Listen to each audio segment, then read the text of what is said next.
시민 여러분, 전국의 전문대 학생 여러분, 그리고 각 분야에서 활약 중인 선배님들, 우리 대한민국은 이승만 대통령의 자유민주주의 건국 이념을 뿌리로 건국되어 6.25 전쟁 속 매우 많은 국민의 희생을 통하여 자유민주주의를 지켜냈고, 박정희 대통령의 산업화 정책과 한강의 기적을 통해 세계에서 가장 가난한 나라에서 국력 6위, 제조업 5위의 강국이 되었습니다.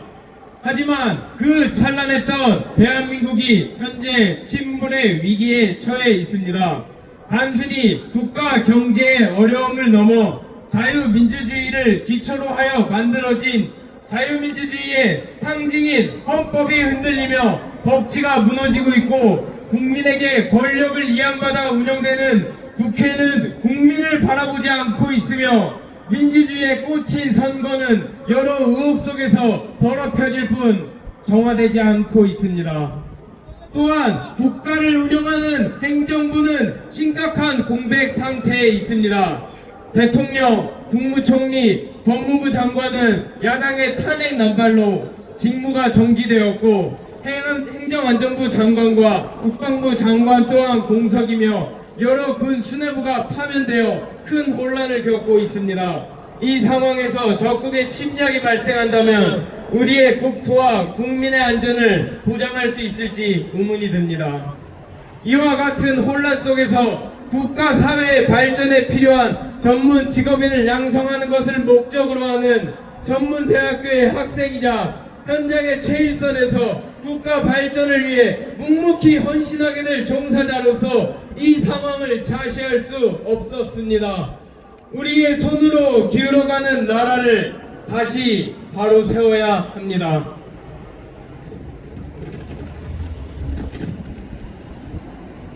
첫째, 대한민국은 침몰 직전입니다. 처음 대통령의 비상계엄 선포 소식을 들었을 때는 그 이유가 도무지 이해되지 않았습니다. 그러나 대통령은 일반 국민들이 보지 못하는 많은 문제들을 보고 있습니다. 겉으로는 별다른 이상이 없어 보일지라도 대통령의 눈에는 우리가 알지 못하는 위기들이 뚜렷하게 보였습니다.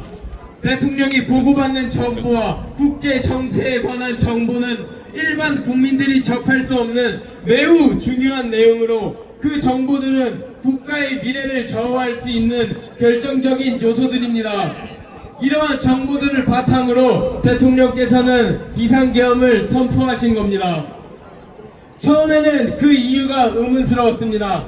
하지만 대통령의 비상계엄 담화문을 접하면서 겉으로는 멀쩡해 보였던 대한민국의 심각함을 직시하게 되었습니다. 행정부와 사법부는 국회의 탄압을 받고 있었고, 내년에 국가 예산 편성에서는 행정부는 존중받지 못했으며, 국회는 다수 의석을 앞세워 폭주하고 있었습니다. 올해 행정부가 국정을 제대로 이행할 수 있을지 모를 정도로 상황은 심각했습니다. 이후 국회는 민생보다는 자신들의 이권을 챙기기 위한 입법과 탄핵 난발에 몰두하며 국민이 준 권력을 자신의 권력처럼 남용하고 있습니다. 이러한 재앙적인 국회를 견제할 수 있는 유일한 존재는 대통령뿐이며, 그렇게 우리는 반드시 탄핵 인용을 막아야 한다 생각했습니다. 둘째, 더불어민주당은 약자를 위하지 않았습니다. 더불어민주당은 항상 친서민, 친노동, 친여성 등의 약자를 위한 정당이라고 주장해 왔습니다. 하지만 그들의 주장은 위선에 불과했습니다. 그들은 표를 얻기 위해 듣기 좋은 말만 하며 실제로는 서민을 위한 정책을 펼치지 않았습니다. 친서민을 내세우며 내놓은 정책들은 오히려 서민들의 삶을 더 어렵게 만들었습니다. 문재인 정부 당시의 부동산 정책은 집값 폭등을 일으키며 서민들은 자가를 소유하기 어려운 상황에 처해있고, 일부 자산가들만 부동산 투기로 재산을 불렸으며, 최저임금 폭등으로 정말 많은 직장인들이 직장을 잃게 되었습니다. 또한 민주당은 친노동을 외치며 노동계를 위한 정책을 주장했지만 실제로는 노조 지도부와 연대해 회사와 적대적인 관계를 형성하며 노사 갈등을 심화시켰습니다. 그 결과 비노조 직원들과 노조 직원들 간의 갈등을 부추기고 결국 많은 회사들이 구조조정을 시행해야 했으며 그 결과 비노조 직원들은 밀려나며 오직 노조 직원들만 살아남는 불공정한 시스템이 만들어졌습니다. 더불어민주당은 친여성 정당이라고 주장하지만 그들의 행보는 여성 인권을 존중하지 않습니다.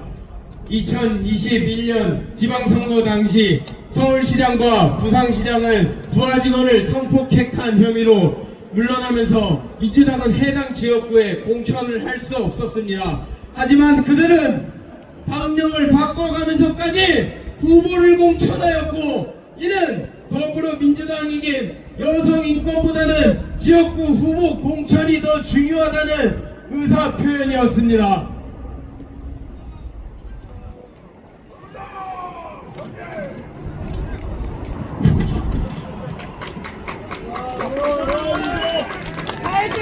이와 같이 더불어민주당은 결코 약자를 위한 정당이 아니며 이러한 이념과 행보를 가진 정당은 더 이상 존재할 이유가 없습니다. 법의 심판을 받아야 하는 것은 대통령이 아니라 거대 야당 더불어민주당입니다. 셋째, 더불어민주당과 연대한 민노총은 노조가 아닙니다. 민노총은 민주노동조합 총연맹이라는 이름으로 전국의 모든 노동자를 위해서 일하는 단체처럼 보일 수 있습니다. 하지만 그 실상은 간첩들이 수뇌부를 장악해 북한에 유리한 행동을 하는 반국가 단체입니다. 북한으로부터 지령문을 받고 간첩 활동을 벌인 혐의로 재판에 넘겨진 민노총 전 현직 간부가 각각 1심에서 징역 15년, 7년, 5년을 받았으며 추가적으로 3명의 민노총 전 현직 간부가 재판 중에 있습니다. 또한 아래는 헌재에서 증거로 제출된 실제 민노총이 받은 북한 지령입니다. 첫째, 기아차 화성공장과 광주공장을 장악하라. 둘째, 화성, 평택 지역의 군사시설 자료를 수집하라. 셋째, 집권여당과 정부에 강경 대응하고 자유한국당 해산운동에 합세하라. 넷째, 민준당 울산 동구 지역구 사수를 지원해라. 다섯째, 자유한국당 여성 혐오 문제를 부각시키고 혐오감을 증대시켜라. 이 정도만 보아도 민노총은 반국가 세력이며 북한의 이득을 위해 노동자라는 이득을 빌려 국가의 이익을 해치고 반국가 행위를 하는 여적단체라는 것을 알 수 있습니다.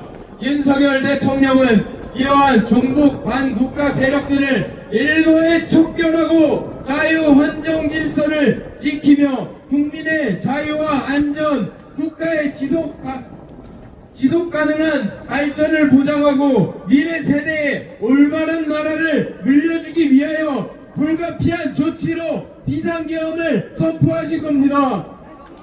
이러한 반국가 세력 민노총과 거대 야당 더불어민주당은 탄핵 찬성 집회에서 목소리를 내고 있습니다. 이것만 보아도 누가 내란이고 여적단체인지 자명하지 않습니까? 어떤 한 방송사는 그럽니다. 내란죄의 최대 형량은 사형입니다.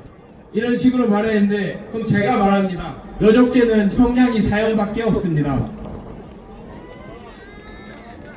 이 시국선언에 동의하며 서명해 주신 전국의 78개 전문대학 213명의 학생으로 말합니다. 탄핵을 기각 또는 각하하십시오. 감사합니다.